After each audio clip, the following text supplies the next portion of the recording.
Taking a little time to start from my end, probably because of the. All right, believe we're good to go. You could start. Okay, good evening, everyone. My name is Aurel Brown, and with me is my group member, Alexandra Hussein. Together, we will be presenting on Chapter 7, Interacting in Teams and Groups. In our presentation, we will be discussing three key points: teams, groups, and leadership. Now, the purpose of this chapter is to help you understand how these three key points correlate and how they function in your daily life and within the organization. Now, Alexandra and I, we do hope that you find our presentation informative and engaging as it was for us. So without further ado, let's begin. Firstly, let's look at some definitions of those three key points. What is a team? A team is a group of people who perform interdependent tasks to work towards accomplishing a common mission or specific objective. Example, assembly line workers. Now, that word in red, interdependent task. Can anybody tell me what that means? You don't have to Google it if at the top of your head. I think it's a group of people working together, but they all have different tasks within the assignment. Right. So interdependent tasks is basically where everybody has a different task and they depend, that keyword, depend on each other to accomplish a goal. So they rely on each other in an effort for the whole job to be completed successfully. For example, a car manufacturing. There is the section that does the building of the car frame. Then you have the installation of the engine into the frame. So that's another group of people. Then you have the team that deals with the body of the vehicle. They attach the door, the roof, and the panels. And then you have the guys that do the paint. They paint the car, right? Or you have the machinery, but you still need people to operate it. And finally, you have the inspection team. They check everything and they ensure that things are working properly before the car is ready to be sent off, right? Next, what is a group? A group is a collection or set of persons or things, and we're supposed to be familiar with this because we would have learned that terminology in primary school, right? They normally have similar interests or features and characteristics. For example, clubs. So some of us may have been in book clubs before. The chess club, when we were in secondary school. We have groups like religious groups for us who attend church and we are part of a group. We may be a leader in the group, or we have group of friends. And then we have leadership. That's a strong word. What is it? It's the process of influencing, inspiring, and guiding a group or your team towards a shared goal, right? So whether that shared goal means organizing for a group project or leading a sports team, there must be somebody in that team or that group that holds the leadership position, right? To influence you, to inspire the team, to build the team, to motivate the team. Okay? Moving on, we will be looking at the dimensions of group structure and leadership. And when we look at the dimensions, there are three things that we will be dealing with: the purpose, the structure, and the time. But what do these things mean? When we speak of the purpose, we are dealing with the reason why the group exists. What is its goal? What is the group's objective? For example, Alexandria and I, we are in a group. We are doing a group presentation, right? If some of us, we are working and we are part of a team and we are there to provide a service or a product. So we have a purpose, and the purpose is there because we want to help our members or a team stay focused and motivated. So there is a reason why we are there, why we are doing this, right? So there's a terminology and architecture. A famous American architecture said, form follows function, right? And this simply means in a group design should fit what it aims to do. So your function is your goal. Your form is your structure. So there must be an aim. There must be a purpose. There's that word again. So an example would be in a modern day office building. So we know when we take a drive down, we look at those modernized glass buildings, not the government buildings. We're talking about the nice, privatized, pretty buildings. And we look up and we say, wow, it's so nice. But what is the function of these buildings? It's there to provide office space for the employees. It has meeting rooms and it facilitates and facilities while ensuring safety, efficiency, and comfort, right? The form, however, how are we going to go about this? The form is the building shape, the window placement, the floor layout. They are designed in a certain way to bring this comfort, to bring the natural light, the airflow, right? Now we're going to look at the structure. When we talk about the structure in the dimension, we are referring to the way the group is organized, including its roles, its responsibilities, and communication patterns. Now, some groups are highly structured with clear roles and hierarchy. Others are informal or evolve naturally over time. So there are two types of structures in groups. We have the highly structured and we have the informal, right? The structured group is a group that has a leader that coordinates tasks. The members, they handle specific roles, and there is an organization. Everything flows, right? In the informal, there is no organization.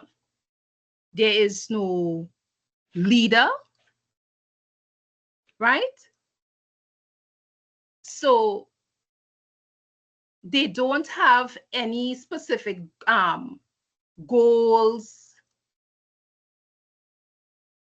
And one example of a structured group would be a chess club, a religious club, right? One example of an informal group could be a group of friends liming, right? Next, we're going to look at their leadership types. Now, there are groups that are leaderless, which means there are no formal leaders, and the members share the roles. So the members, they have to pick up the slack, they have to decide who does what. And most of the times in those sort of groups, you have conflict. In the formal groups, you have a designated leader, for example, the president, the chairperson. Continuing with the structure, we see that another style of leadership is autocratic, which means that the leader makes all the decisions. And then you have the participatory, which means that the leader is involved and they empower their members.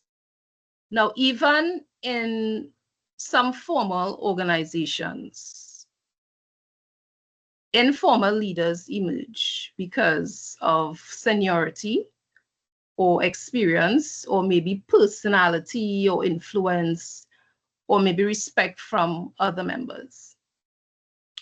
And finally, the other dimension in the group structure is time. And what does time tell us?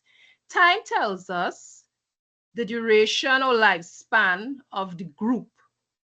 So it could either mean a short-term group or a long-term group. And short-term groups, they only exist for a period of time. Like us, we are in this class for a term. And at the end of this term, when we have completed our project and our assignments, and we are, we placed in groups, some of us may not see each other again, some of us may, but we may not be in another group with each other.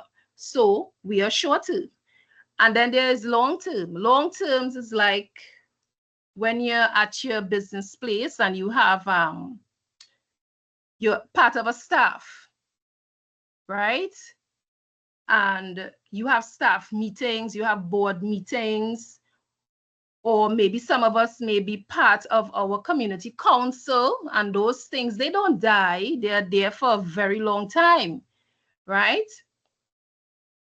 So short-term groups, they build quick rapport, they clarify goals fast, they stay focused and active, right? The ongoing groups, they must maintain motivation over time, they welcome and train new members, and they stay committed to their purpose. Now, we're going to do a little fun activity. This is a scenario, and it's called the Chemistry Club Chaos, the anniversary plan. Now, in this scenario, this is actually a club, and a chemistry club, and they take part in activities, they do fundraising, just like clubs for their university. But somehow, on this particular day, they were given an assignment to do. They were given a project to do. And this is how it played out. So the meeting has started, and we call it a kickoff meeting. There are 10 students. They sit around a table, and one, his name is Guan, he stands up at the front and says, let's brainstorm ideas for the university's 100th anniversary. Another student jumps up and said, how about a fundraiser for a bench? Then another voice in the background says, a concert would be awesome. So finally, everybody talking, deliberating, and they look so excited. And then someone writes on the whiteboard, concert. So one is so excited, great, let's do a concert. And the group, they shouted together, yeah, they're feeling good, we come up with something. Next day, they have a meeting, but some bad news is about to unfold. One looks nervous in front of the group. He's like, we don't have the funds for a concert, A student is like, wait, what? Perplexed, like, what's going on? So another one jumps up and said, why are we even doing this? The frustration grows, confusion, people don't know what to do. One tries to lead another brainstorming session because the students, they're frustrated. He says, let's come up with other ideas. One student says, we're running out of time. Another one says, this isn't what our club is about. So everybody upset, mumbling, quarreling, and then they walk out. 2 days pass, 3 days, they have a next meeting. Only 3 of them appear for the meeting. So they're sitting around the table and one looks worried. He don't know what to do. He says, only 2 weeks left and no plan. So one student says, do we even have any resources? But where is everyone? So, question time. Who can tell me what went wrong? Why did this group fail?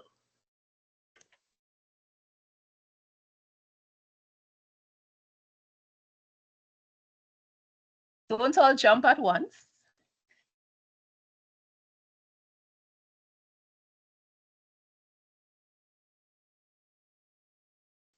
I think they feel because no one took initiative and they were just waiting for the leader to do everything. Okay. Anybody else?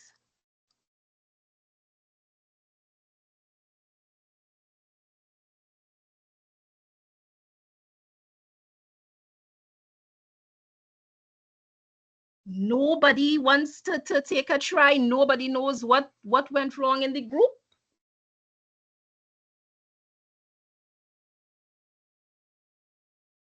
Okay, so let me help you out.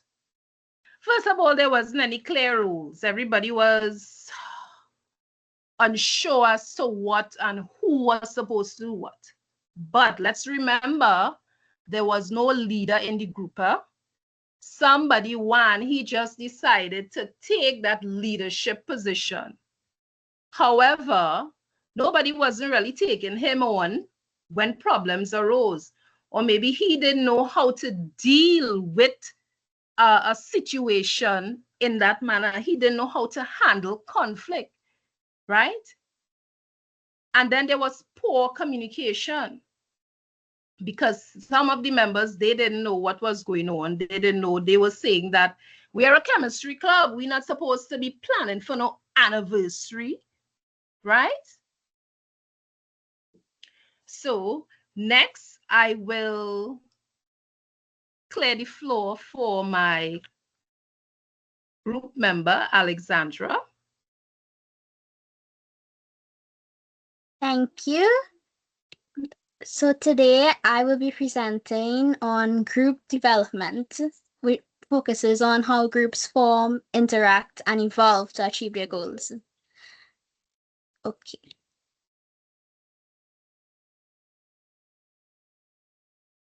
All of us have been part of a group at some point. Maybe a school project, a club, or even a group chat for class. Some groups just click, right? Others not so much. So today we'll figure out why that happens. We'll use Tuckman's model, the famous 5 stages of group development, and see how it connects to leadership, conflict, and decision making. By the end, you'll be able to recognize what stage your group is in, how to make it better, and how good leadership keeps everything on track. So, the first stage, forming. This is considered the getting to know you stage. This is when the group first comes together. Everyone's polite, curious, and maybe a little awkward. People are still trying to figure out who's in charge. What are we supposed to do? How do we work together? During forming, members explore the purpose, the rules, meeting times, and how they'll communicate. The main focus is to build trust and inclusion of its members. Here's a quick example. Imagine a new student club forms at school. Everyone shows up for the first meeting. No one knows each other yet.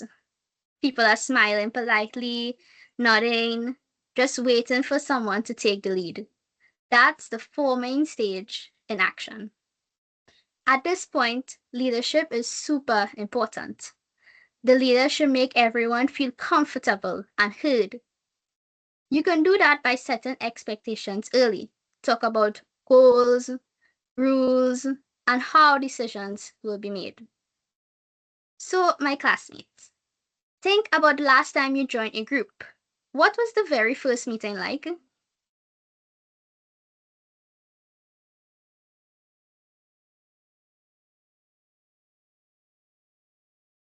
I think for me, it was more about, well, in most of the groups that I was in, the first interactions, like people getting to know each other. Mm-hmm. Correct. Anybody else?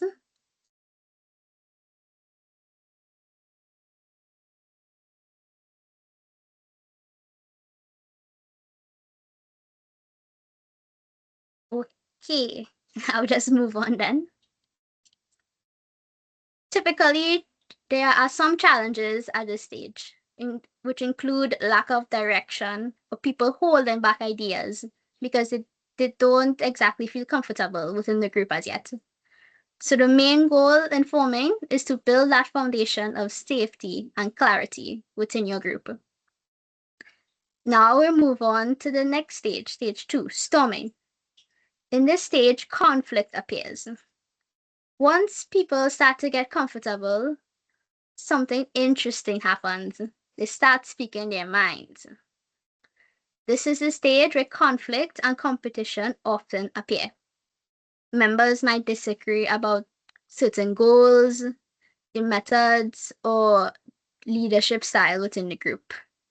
It can feel uncomfortable, but it's actually healthy because it forces the group to clarify its direction. Let's say you have a business club and you're deciding what project to run. Half the group wants to sell custom jeans for profit, and the other half wants to make service oriented t shirts for charity. Suddenly, arguments start. Who's right? Which goal fits the club's mission? That disagreement is the storming stage. Storming can lead to frustration if it's not managed carefully. However, it is not a bad thing. It's where diversity of thought, people's different opinions, shows up. As long as the group encourages open discussion and respects different opinions, it grows stronger. Leaders here should create a climate where each person matters, handle conflict directly and ethically, and keep revisiting the group's purpose. You could say something like, let's remember why we started this club. What's our bigger goal? How many how many of you have been in a group where people argued a lot? Did the group fall apart or did it help you find better ideas? Anybody?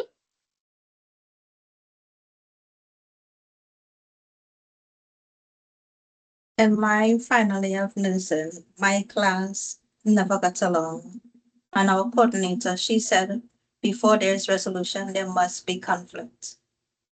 And she allowed the conflict to escalate until there was resolution. Wow, that's great. Thank you. Anybody else?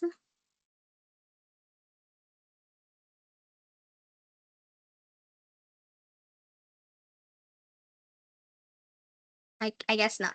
Okay, so I'll move on. Sometimes groups stay stuck in the storming stage, especially if people take sides or refuse to compromise. However, if they push through and focus on the shared purpose of the group, they can move on to the next stage, which is stage 3, norming. This is when the group finds its rhythm. Members understand the rules, respect each other's strengths, and start to feel like they belong. In norming, rules become clearer and procedures get consistent. The group builds its own culture. This is an understanding of how we do things here. Back to our club. After the big argument, members agree on a compromise. They'll design one product for charity and one for profit. Now meetings are smoother. People know who takes notes, who designs, who handles marketing. That's in the norming stage. Trust is stronger, communication is better, and there's less confusion about direction. Leader doesn't have to control everything anymore. Instead, leadership can be shared among members. One great thing to do during this stage is set clear group norms. These might be we start meetings on time, we listen before responding, we follow through on what we promise. What are some unspoken rules you have had for a group before? Anybody? That everybody will participate and do the work. Yes. Anybody else?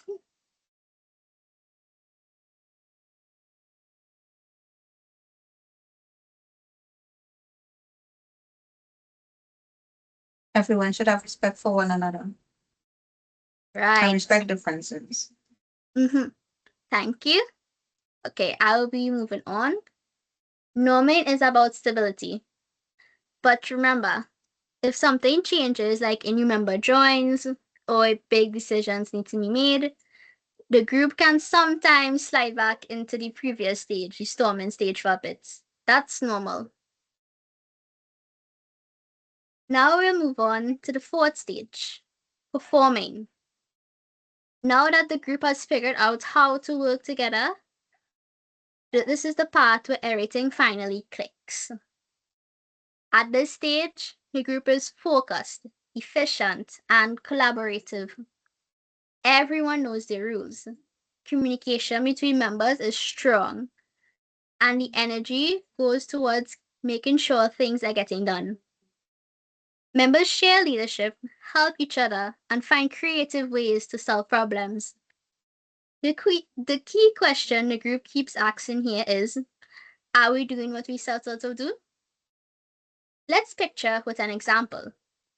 Imagine your class project group has been meeting for weeks now. By now, you've worked out all the rough patches and everyone's contributing their parts. You don't have to remind anyone to show up. People are motivated on their own. When issues come up, they talk about them and fix them fast. That's performing. At this point, leadership becomes more about supporting than controlling. The best leaders empower others, making sure everyone has a voice and the tools they making sure everyone has a voice and the tools they need to succeed. So, have you ever been part of a group where everything just worked, or have any issues? Anybody?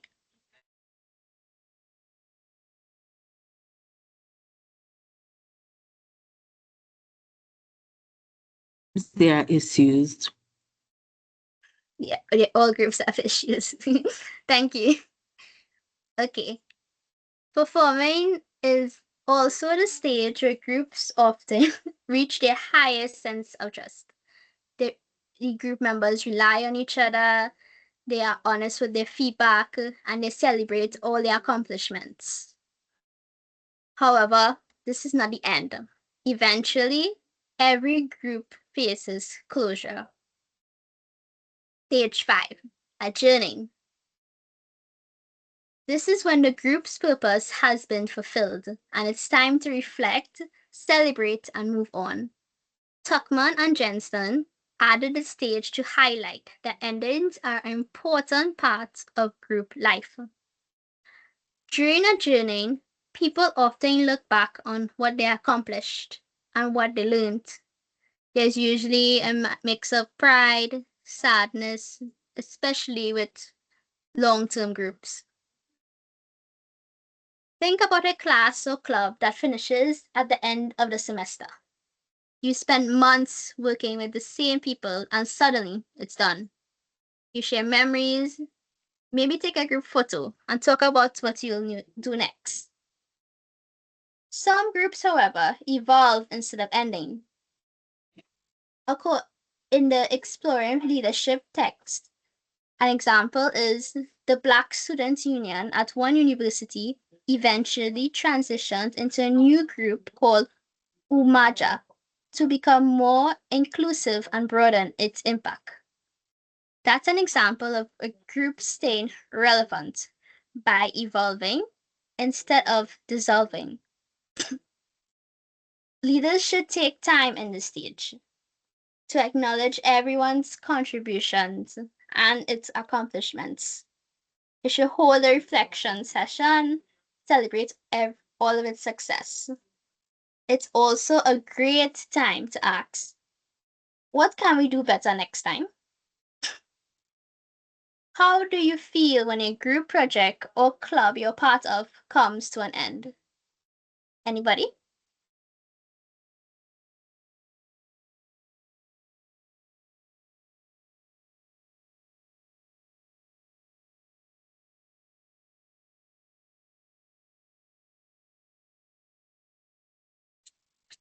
The same way you would feel when you finish reading that book. Okay. The other person?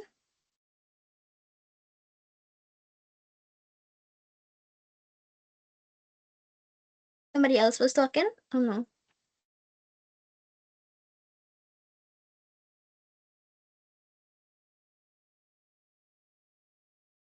Okay, I'll just move on then. A journey reminds us that endings are natural, but it's also an opportunity for growth and renewal. While during this process, the 5-stage process of group development, groups are evaluated. The evaluation can take place formative or summative. Formative evaluation, which is ongoing checks to reshape plans. This is useful responding to new information or fixing process issues. Summative evaluation. This is the final assessment of outcomes, useful for accountability and learning. Regular evaluation questions and answer these 3 questions. Should we, could we, and are we? Can you move to the next slide, please? Okay. In group development, the other groups from the previous session talked about relational leadership, which is also a part of group development. Relational leadership is about building trust, empowering others, and focusing on purpose and ethics. It's not just about being in charge. It's about creating a space where everyone matters and feels valued. Let's go through what relational leadership looks like in each stage of group development. In the first stage, forming, they are inclusive and empowering. They involve everyone early, model shared leadership, and help identify common goals. Storming, create a climate where each person matters. They are ethical, open, and patient. They handle conflict directly and openly and encourage full participation and revisit group purpose. The Norman stage, create a climate where each person matters, be ethical and open and patient, reinforce trust and fairness, encourage full participation, and revisit the group purpose. The last one is performing, creating a climate where each person matters. It focuses on collaboration, creativity, and an ongoing evaluation. Are we doing what we are planned to do?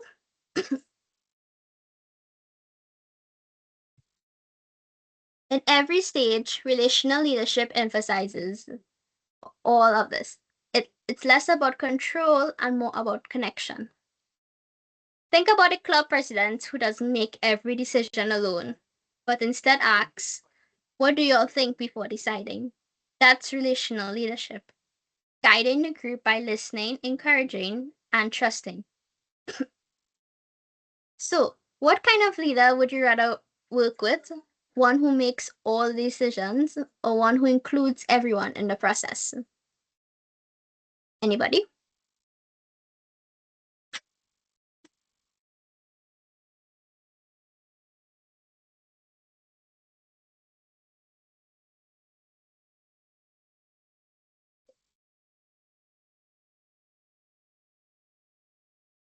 Anybody at all? A leader who has a mixture of both, when know when to ask and know when to leave without having to ask. Okay, thank you.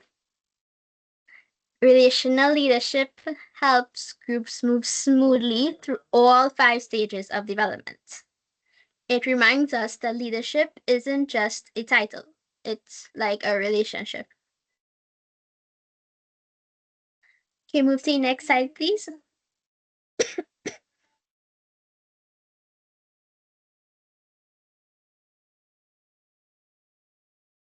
Next slide, please. Right. Now we'll move on to the dynamics in groups. Okay, this consists of, I will be discussing group dynamics, roles, and norms. Group dynamics is the study of the group's life. Processes include decision making, handling conflict, and meeting leadership needs. They are invisible forces that shape how members interact, communicate, and influence one another. They affect participation, motivation, and even conflict. You move to the next slide, please. A group with positive dynamics works smoothly, but when dynamics are negative, for example, if one person dominates, others withdraw, productivity and morale drop fast. To understand group dynamics, I like to think of it as the energy of the group. You can feel when a group is balanced and when it's off. Have you ever been in a group where you just felt comfortable sharing your ideas?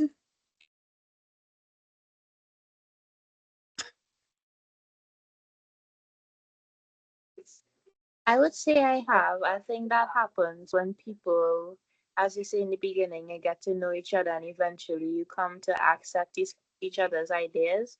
Even if you might not agree with it, I think there's a way to respectfully disagree also. Thank you. Anybody else?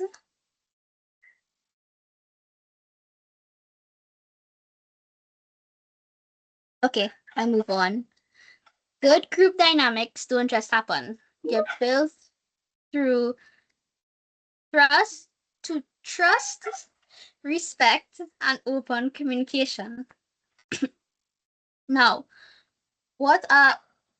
groups have roles.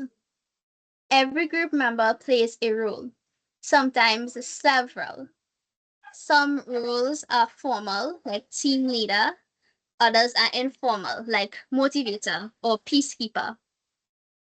Understanding these roles helps everyone contribute better. Here are some of the different kinds of roles. The task roles. These are focused on getting the job done, the planning, the organizing, and setting goals.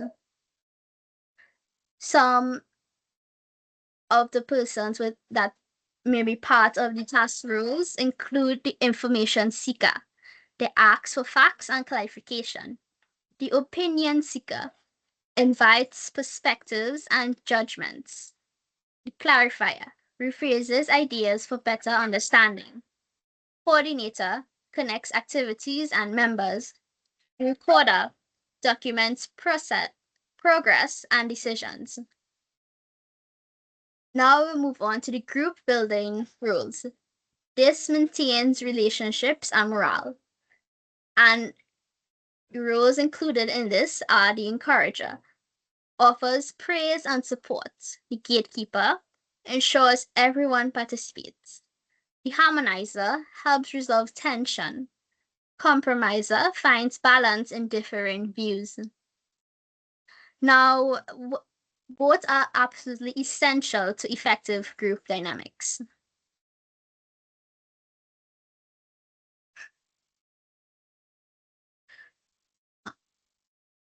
Not all groups will have rules as good as these. Some rules are dysfunctional, in which they disrupt the progress. This include blocker, resist ideas without reason. The clown, that distracts with unrelated humor. Special interest pleader, pushes personal agendas. Effective group balance task and social rules, addressing dysfunction early to maintain harmony. Another thing that keeps group dynamics healthy is norms. Group norms are the shared rules or expectations about how members should behave. They're like the unwritten code that keeps everyone on the same page. As mentioned before, these norms might include things like being on time for meetings, giving everyone a turn to speak, and respect for each other's opinions.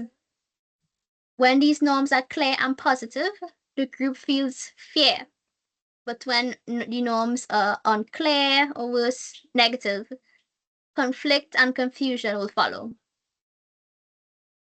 For example, imagine a class project where no one agreed on deadlines. Some people finished early, others waited until the last minute.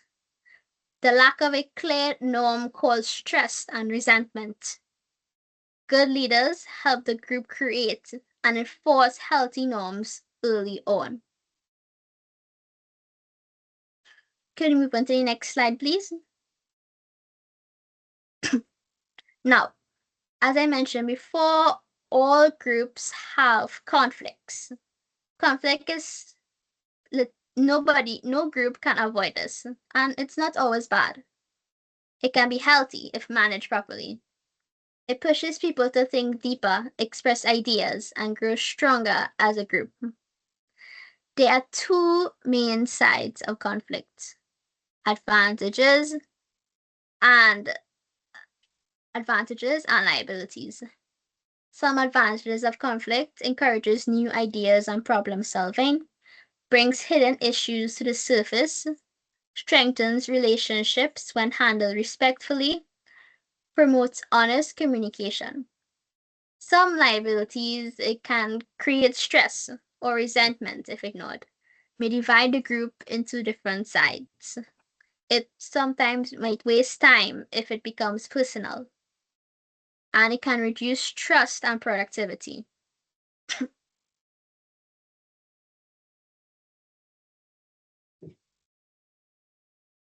Let's say two people in your group disagree on how to design your project. If they discuss it openly and reach a compromise, that's productive conflict. But if they start avoiding each other or arguing constantly, that's destructive conflict.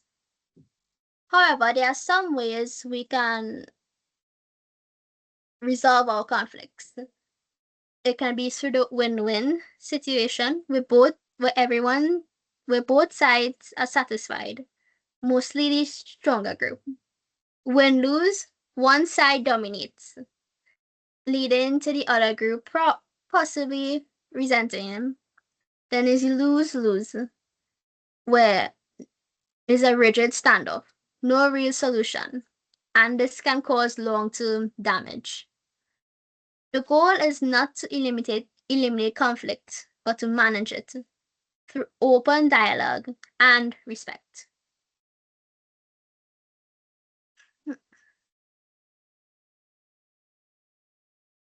The key is how the group handles conflicts. Relational leadership helps here, creating space where everyone feels safe to speak and where disagreements lead to solutions, not division. When conflict is resolved well, the group learns teamwork and emotional intelligence, skills that last beyond the project itself. Now, according to a quote to remember by Peter Tate, University of Michigan, find the truth in what you oppose, find the fault in what you espouse. Can you move on to the next slide, please? Now, we will be moving on to group decision making. Next slide, please. Every group has to make decisions, and how these decisions are made says a lot about the group's culture. There are many decision-making styles. Autocratic, where leader decides alone.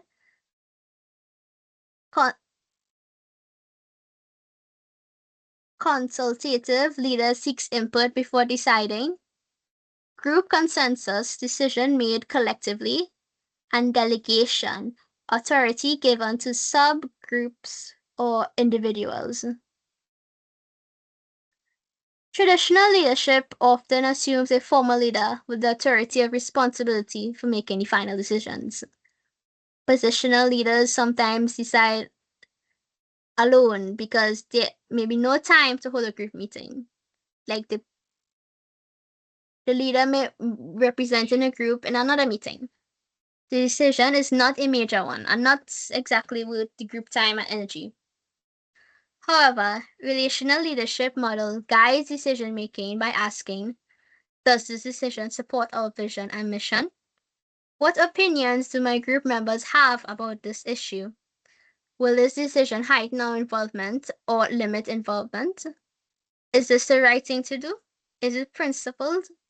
Should I slow down making these decisions so that others can get involved? Participative leadership involves the use of decision procedures intended to allow other people some influence over the leader's decision. Involving members can empower them, help them learn leadership skills, and create and increase commitment. Now, thank you. Consensus. What exactly is consensus? Consensus means that according to Arena, consensus doesn't mean every person thinks the decision is perfect. It means no one is professionally violated by the decision and all team members will support its implementation. The groups should focus on clearly defining the issue, focusing on similarities between positions, allowing adequate time for discussion, avoiding conflict, reducing shortcuts like voting too soon. Some decisions require authority or expert judgment, but most important decisions should involve discussion and consensus. Consensus doesn't mean everyone thinks the same. It means everyone feels heard and respected. Now, there are some benefits and challenges when using consensus as a decision-making tool. A benefit, highest commitment among participants. It can build group unity and shared responsibility, informed by diverse knowledge bases. Requires handling conflicts civilly and using active listening, compromising, and collaboration. And helps prevent domination by one or two voices. Now, there are some challenges. There are conflicting viewpoints or desire for control. The leader or one one of the followers may insist that on his or her own ideas. It is usually time intensive discussions, which we might not have much of. Uh, Risk of false consensus if people agree just to move on. Imagine your group is building on a fundraiser idea. Some want a bake sale, others want a car wash. Instead of voting and leaving half the group unhappy, you talk it out and agree to do both. A short bake sale first to raise materials for the car wash. That's consensus. Everyone's voice matters, and the final plan works for all. So, Hi, Exalan. I'm not sure if anybody else, I'm not seeing anything. Is anybody Yeah, else not seeing anything? we lost Yeah, it came Miss up. Brown, so she's the one with the PowerPoint. Hopefully she will rejoin in a moment. Alexandra, do you have Isa, the yes, presentation? I have it, but I'm almost finished. I just have to ask the questions and in conclusion. We don't really need the slide for that one. All right, go ahead. Okay. So, do you prefer voting or reaching a consensus? Anybody?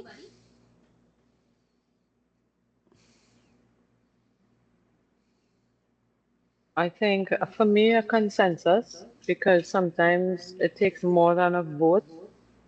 It takes a discussion to understand why persons may choose a particular method or approach.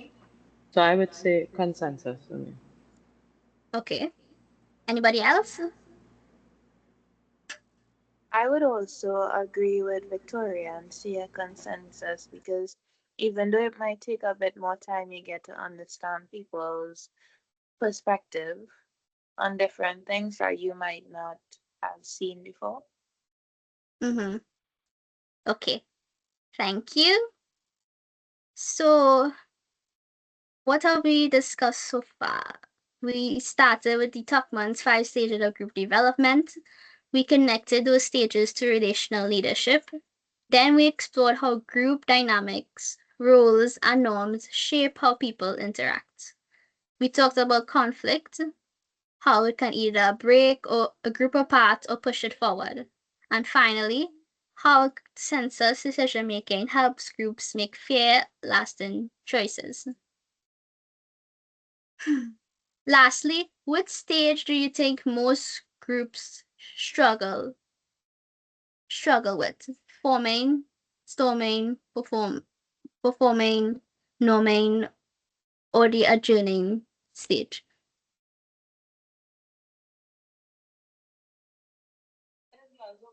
Storming. Yes.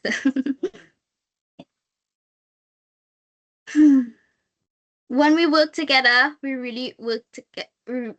Really together. We not only reach our goals, but also grow as individuals. That's what makes group work so powerful. It's not about the task, it's about the transformation.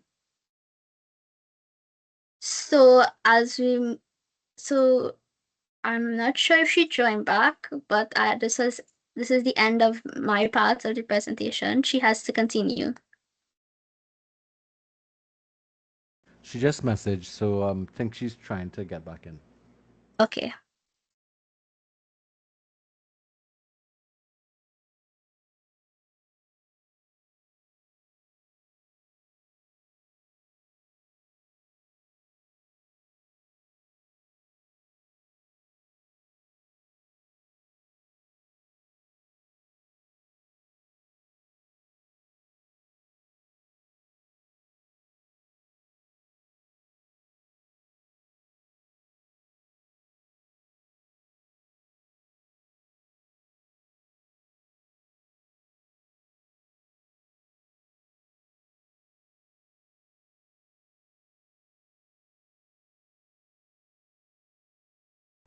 Try reaching out to her now, Alexandra. Yes, sir, doing that right now. Okay, cool.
Hello, sir. So she can't use her laptop, so I will be presenting the PowerPoint and she'll just be talking.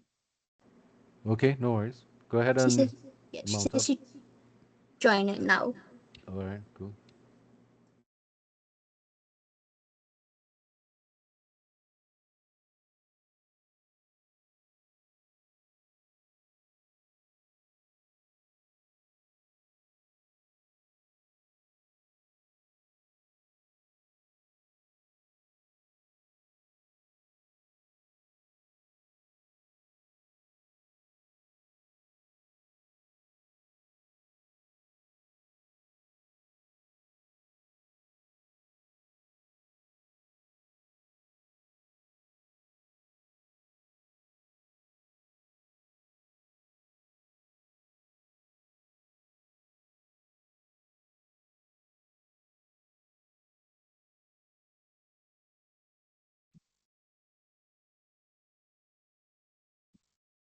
She just joined back, sir. Yeah, I just saw her there. Miss Brown, you want to check your mic? Make sure you're working.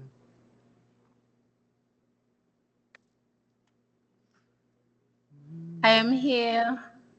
All right. Alexandra, do you want me to share or you will? No, she's up already. Okay, great. You want to go into slideshow mode, Alexandra?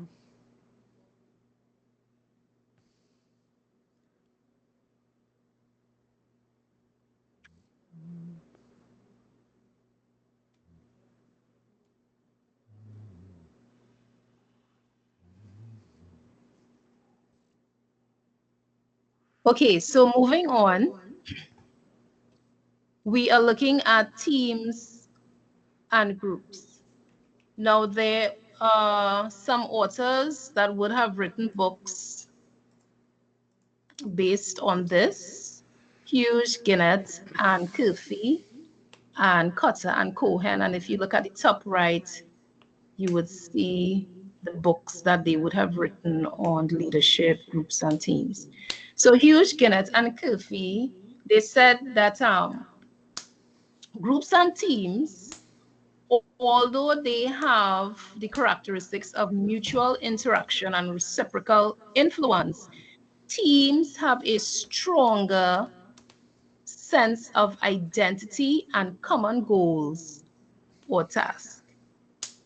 In addition, task interdependence is higher within a team than in a group, and team members usually have more distinctive roles than group members. Cotter and Cohen, however, they observe that a powerful group has two characteristics. It is made up of the right people and it demonstrates teamwork. Teams are, however, one kind of group. Teams are more than just a group of people working together. Next slide.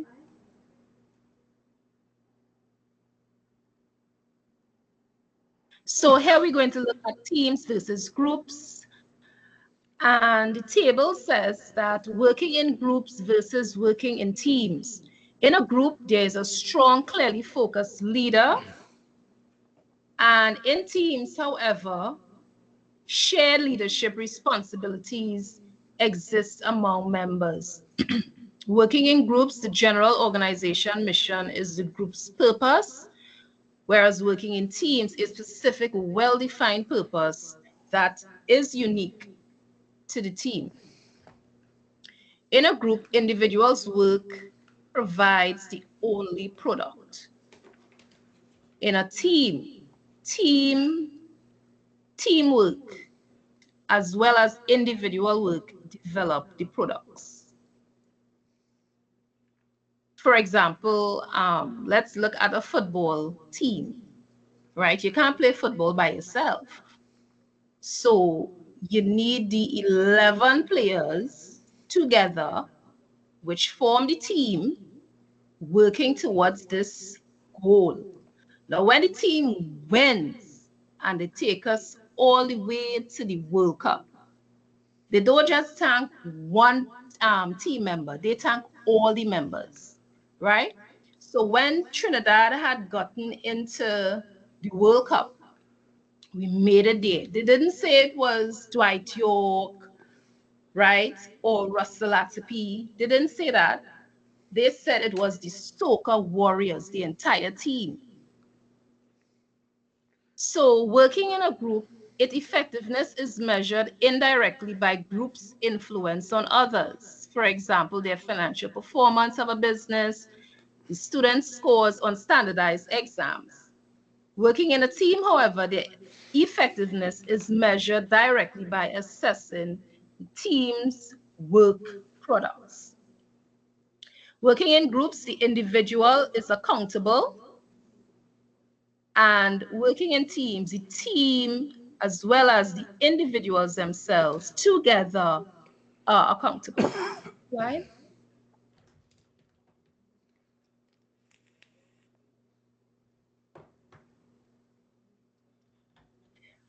Working in groups, the individual accomplishments are recognized and rewarded.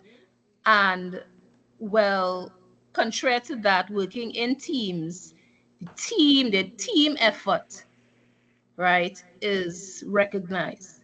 Working in groups, meetings are efficiently run and they last for a short period of time, whereas working in teams, the meetings have open-ended discussion and inclusive, active problem solving. In a team, in meeting members, they discuss, decide, and they delegate. In a team, the members discuss, decide, and they do real work together. Next.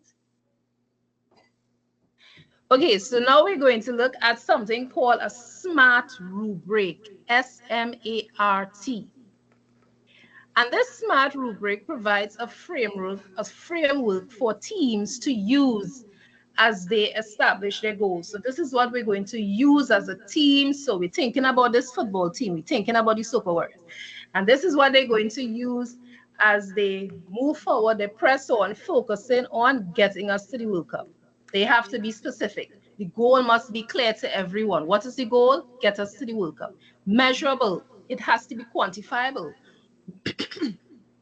When is the World Cup going to take place, right? So it's not something that you make believe something.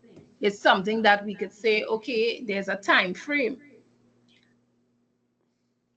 Attainable. The goal must be realistic and possible to achieve. It must be relevant. It must be in alignment with the direction of the organization, right? And time bound, well, there's a set time frame by which the goal will be achieved. So within the semester or within a year. And that is the SMART rubric: specific, measurable, attainable, reliable, and time bound. Next.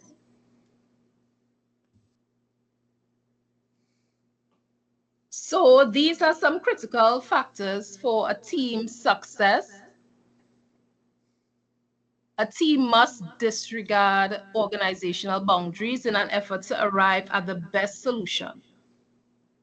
Be sensitive and responsive to the concerns and considerations of other team members in the design of projects. Understand that common goals and targets are mandatory of all team members. Provide open and frequent communications. All team members, they must pull their own weight. So it can't just be one person alone. That's why we call a team. We have to work together in order to reach that goal. We must capitalize on the team members' strength. So who mouth is the loudest, who is more articulate, who writes faster, who has more resources, they know people who could get things done for us, who is the financier, who could get that money quickly, So we build on their strengths. In terms of the football team, who is the better defender? Who is the better striker? Who is the man with all the skills, the footwork? We need to know who they are to put them where. The team needs to develop a sense of trust among all team members. And this is very important. When you're in a team, you have to learn to trust your members. And trust is something not many of us have, which is okay, it's normal. But when we're in a team and we're looking at achieving a goal and we want to be the best, and if it's a competition, you know, you have to learn to trust your members and believe that, you know, whatever they're doing is for the best of the team. We must be willing to accept and try ideas that are different from the norm.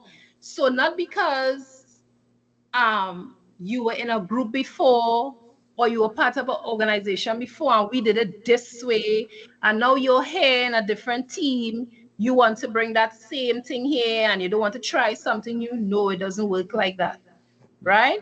So sometimes you could modify the process, you could change things up a bit, you could try something new. And then use a bit of humor when discussions get tense, you know, not because they're everybody has a different point of view, and use a little humor, lighten up the situation, right? Next slide.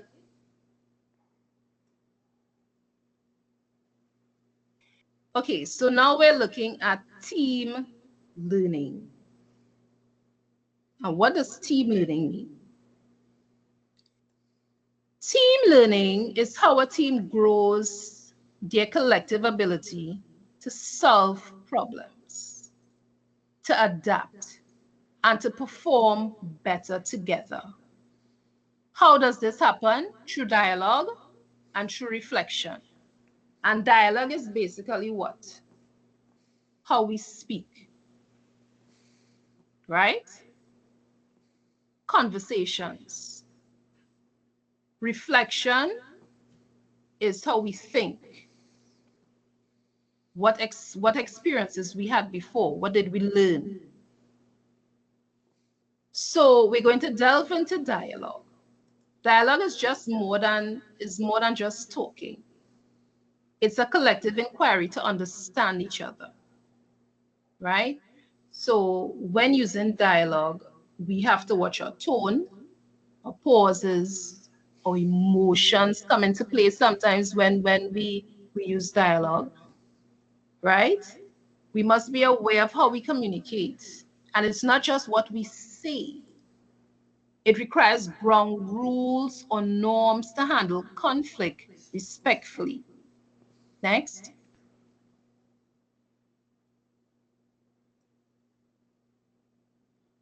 Now, dialogue versus discussion. The purpose of dialogue is to learn together and embrace change, to understand, not to win an argument. And many of us, when we dialogue with each other, we like to win. But that it doesn't mean that we have to win. It encourages you to pause, listen, and reflect.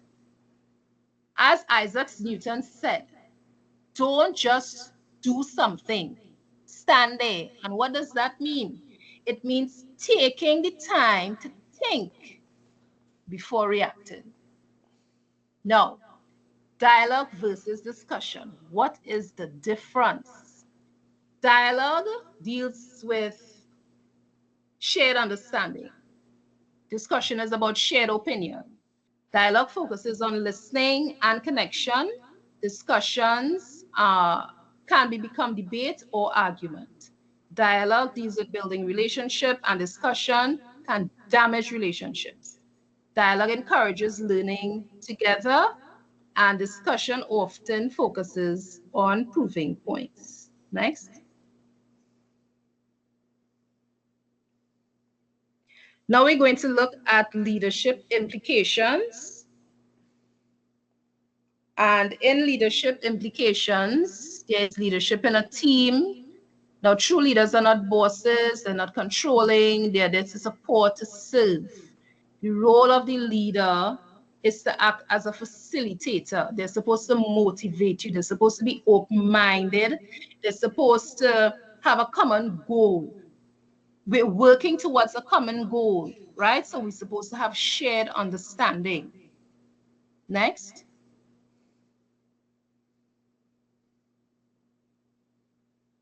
Right. They're supposed to have shared responsibility as well. All members, not just the leaders, must take part in reflecting on group experiences. Learning from success and failure. So teams often focus on mistakes, but they should also focus on your success, right? To reflect on both sides. You build stronger, smarter teams. Next slide.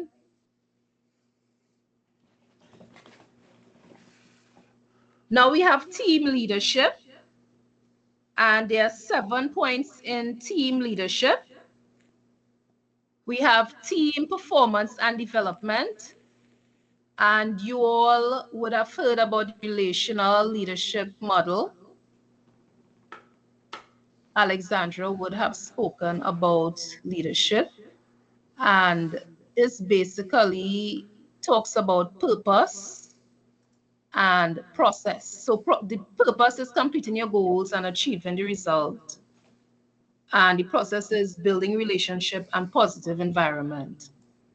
The team performance means accomplishing your goals, solving problems, making decisions, and achieving the successful results. Number 2, next. Right, so continuing, we see that team development also deals with building strong, trusting relationships, making every member feel valued, creating teamwork and unity. And when these two areas are balanced, teams are more productive, they are creative, and they are successful. So you think about yourself in the workplace, and sometimes when you feel valued, you work better. Next.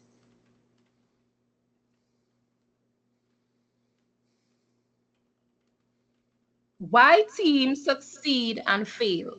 Research shows that teams can increase productivity, creativity, innovation, and decision-making quality when they work well together.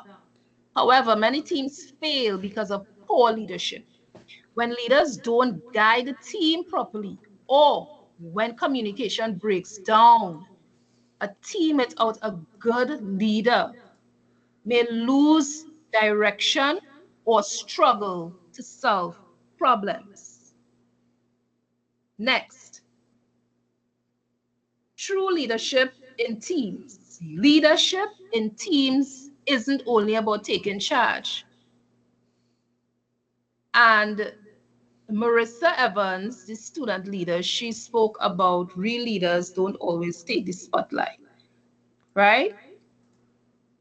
Sometimes leadership means listening, and a true leader sets an example. They encourage others. Good leaders allow others to take part, to speak up. Next point, we're dealing with number 4, balancing leadership roles. Leaders must constantly balance different demands. Internal demands, external. One example of internal is solving conflicts. External would be finding resources. So leaders, they shift between monitoring, observing how the team is doing, taking action, and letting the team handle issues on their own, which is good. Next. Leaders' role in challenges. Leaders often need to take action when the team is stuck, when there's a conflict, right? In these cases, the leader may be the mediator, they might refocus the group, or they might even coach them. Next.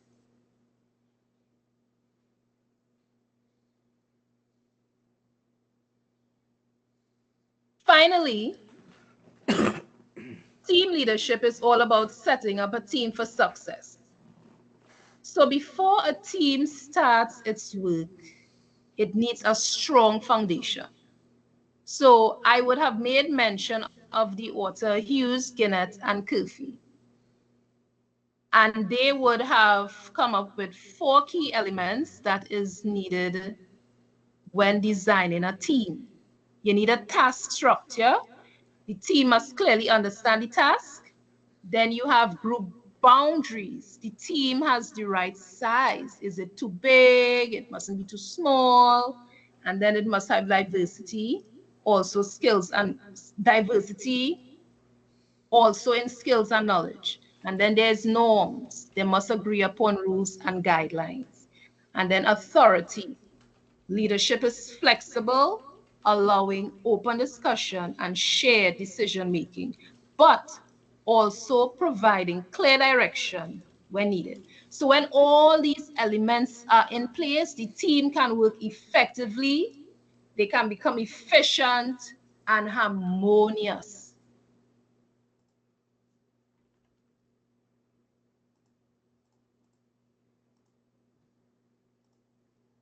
So we're going to look at Sorry. So we're going to look at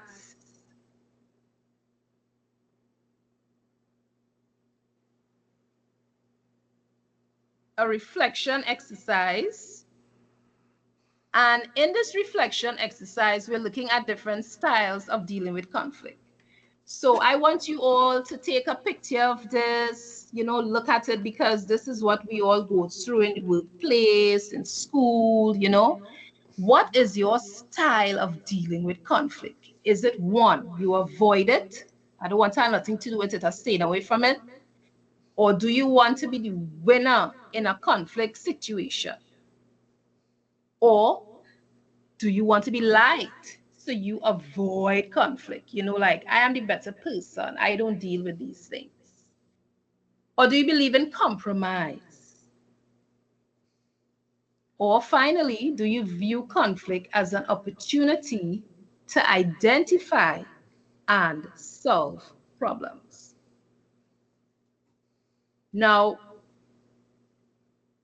in this chapter, we would have seen that the groups are the building blocks of communities.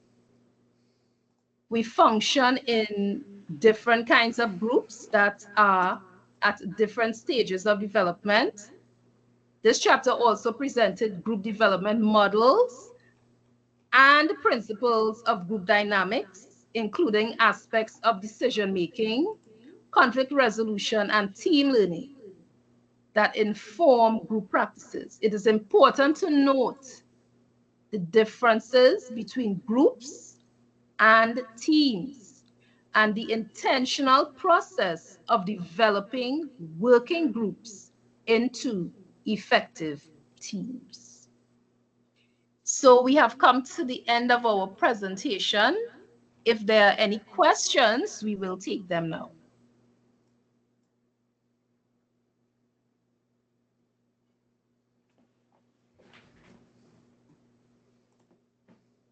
If not, we would like to thank you all for being attentive and interactive classmates. Thank you so much again.